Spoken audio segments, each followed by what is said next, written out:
All right, hey guys, we're going to jump into making a series of animations using the time expression. So, what are expressions? Once again, expressions are little codes that you can put in by holding on the Alt key and clicking onto the stopwatch that controls the animation. So, let's make a new project, new comp. Let's call this one time expression, and then put your name on it. And then 1920 by 20 pixels. And we can make this one a little bit longer. We can make it about 10 seconds long. Press OK. And let's hold down this right click and make a new solid to put in the background here. And we're going to change the color to something other than black. And we're going to press OK and lock this in place. And go over here, hold on the mouse button onto your shape layer tool, hold on the shift key, make a little star. All right, hold down Alt, Control, Alt, and Home. And let's change the color to something that'll fit better. Like, say, for instance, I don't know, what would go good with this? Some sort of green color, probably. Right. And then I'm just going to put this here, like maybe halfway down. And then I'll duplicate it, Control D, twice. This one I'll put in the center. This I'll put over here. We can just sort of distribute them across.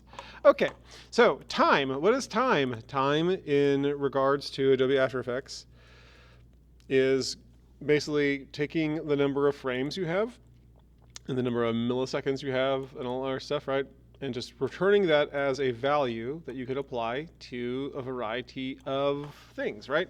So in this case, if I were to hold, if I were to open up, like, say, for instance, scale, right? And don't do what I'm about to do. Hold on, I'm going to I'll click on that. I'm just going to put the word time, and then it's going to probably tell me it won't work, right? And it says this because, your expression must be a dimension of 2, not 1. Okay, so if that makes sense, time just returns one number, and in this case, scale is 2 numbers. Okay.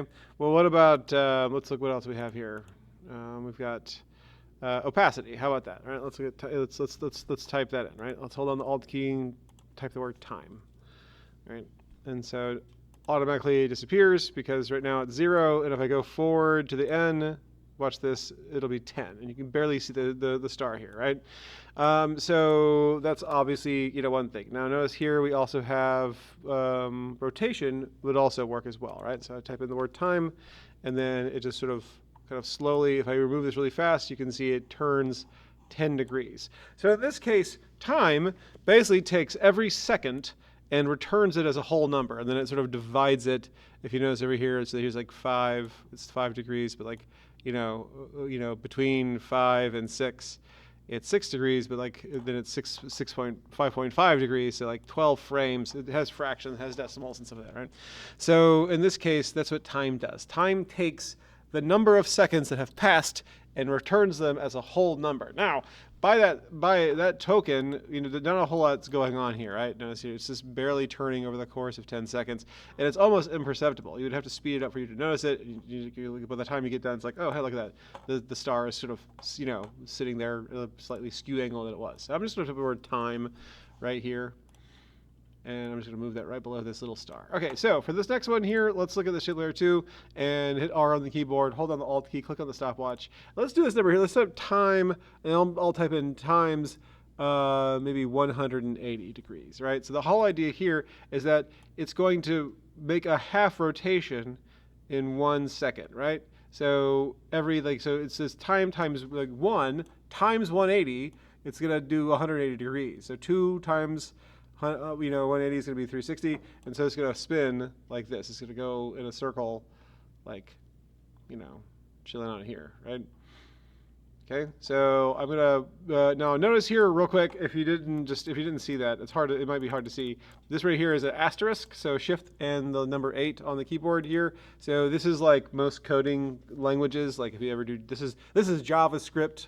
Language, if you're curious, and if you're doing JavaScript or Python or Java, whatever it is, usually the multiplier operation is going to be an asterisk. All right, for the last one here, we're going to do the same thing. Let's hit R on the keyboard, hold down the Alt key, and then type in time, and then the asterisk, and then let's put negative 100, so a normal little dash, right, like a subtraction. And notice here, it does the same thing. Let's do 180. it's going to do the same thing, but it's going to be spinning in the opposite direction. All right, so in this case, clockwise is positive integers, and then counterclockwise is negative, negative numbers, right? So if we're counting backwards, we're turning counterclockwise. If we're counting forwards, then we're turning clockwise. Okay, so let's duplicate our time label here. So Control D, and then I'm just going to move this over here. Whoa. Okay, zoom in a little bit so I can actually see what I'm doing. Oh. Control D. So time here, time there. And we're going to say, with a little asterisk here, 180. And then over here, we'll type in times negative 180. Make sure I don't mess that up. Okay, I might make this a bit bigger here for all these. Scale these up slightly. I meant to put S. All right, there we go. That's better. Okay, so as you can see here, once again, what is time? It is a shall we say, function, like a programmed code function that will look onto your composition timeline.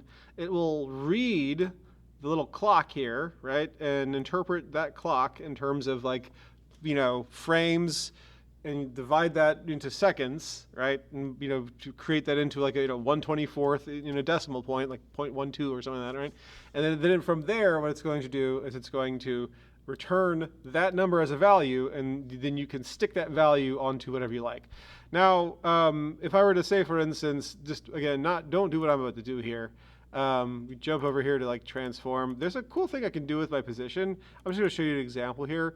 Separate dimensions, and just for the X position, if I were just to hold down the Alt key, or for the Y position and type in the word time, you can see the same thing happens, right? So again, I like the time being 0.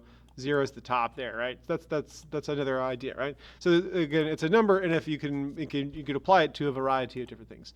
Okay, last thing we'll do, let's put our name at the bottom.